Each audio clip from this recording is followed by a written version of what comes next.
Díobh gach duine. Okay, so it's legs of Alia. Seachtain fihis a shocked. So week 27. Law a cahar. Day 4. Lahanach céad is a ní. Page 109. An Samhradh. Tá an Samhradh taga. Hip hip hip hurrah. By an Reading Spalpa nur táimid an trá.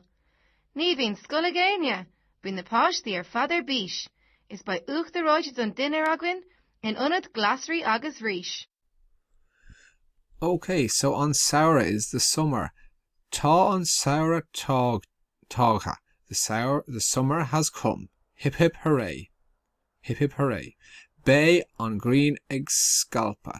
So the sun will be shining. Nor a táimid an trá.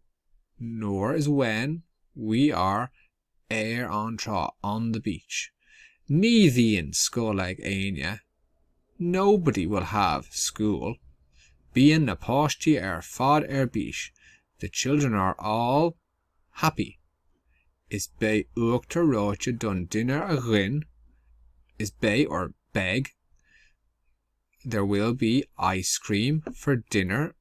We will have ice cream for dinner a ghin for us.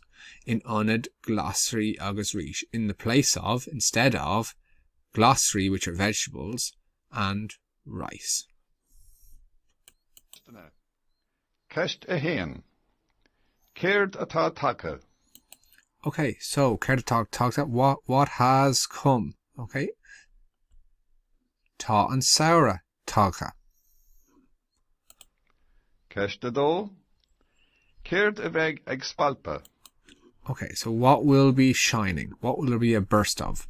Bé an green ag spalpa. Ceist a trí. An bhfuil scoil ag aon duine. Does anyone have school?